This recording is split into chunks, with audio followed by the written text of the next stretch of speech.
Hey, how you all doing, everyone? This is Lee, and I have a record review for you. I have to give a wink and a nod and a thumbs up, buddy, to Amick Caldwell, who suggested that I review the album by Iron Butterfly called Ball. So, I've been familiar with that album ever since I was young, but I listened to it again with fresh ears, and I was able to give you my impressions as to what I think of it now. Because throughout the years, I've had one opinion or another about each individual song, but now it still sounds good. I still dig it, and I have fresh new opinions about everything. So, anyway, the first song is called In the Time of Our Lives, and this is like a slowed down version of Iron Butterfly theme, mixed with a bit of Arthur Brown. It has a sci-fi eeriness that makes me think I wouldn't want this song to come on if I were in the desert and no one was around. It's interesting. It's not one of the songs I ordinarily go to if I want to have a kick-back mellow afternoon, but it is effective and I like it somewhat. It's not my favorite on here, but I can see how the album would open with it because it's quite dramatic and it kind of tells you you're going on a different kind of journey with this album. Overall, not bad, and definitely one of the first examples of prog rock I can think of, or at least heavy metal prog. Okay, the next song is Soul Experience.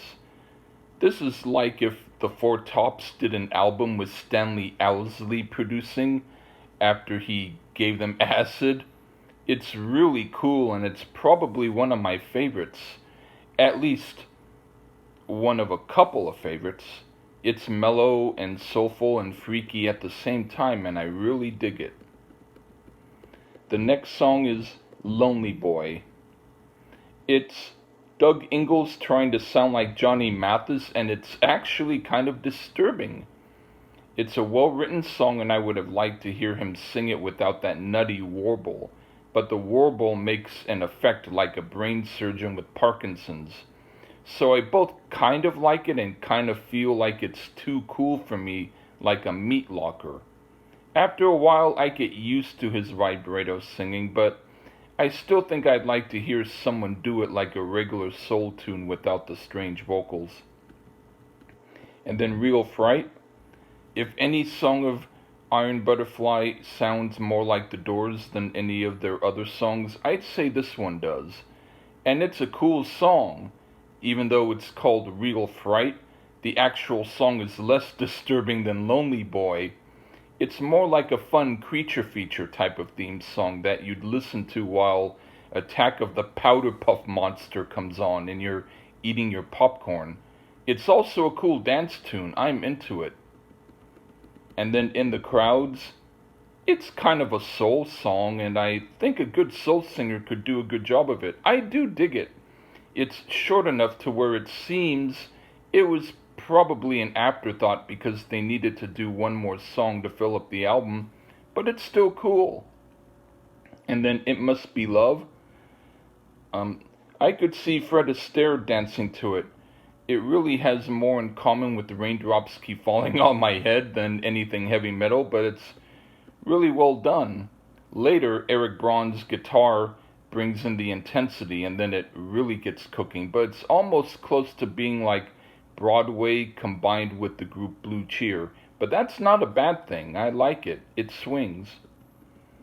And then her favorite style, very odd song, but I dig it for that reason. It's complex like avant-garde classical, as if Beethoven swallowed some quaaludes.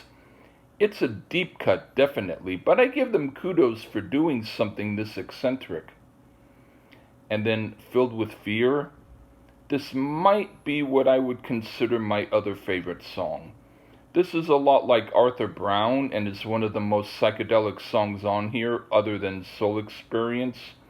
It has that eerie edge that In the Time of Our Lives has, but it seems more akin to Doctor Who sci-fi than horror. It's definitely ahead of its time. It's one of the better songs on here. And then Bell the Beast. This points the way to what Eric Braun would do later when he continued Iron Butterfly without Doug Ingle and did the album Scorching Beauty. He also did Sun and Steel with the revamped Iron Butterfly, but that's nowhere as near as good as Scorching Beauty.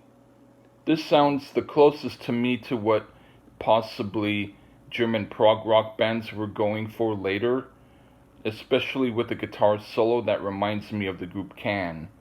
It's an interesting song, but it seems a bit filler to me, so it's both interesting and filler. That's hard to do, but I like it better than Lonely Boy. Okay, so there you go. Thanks again, Amick.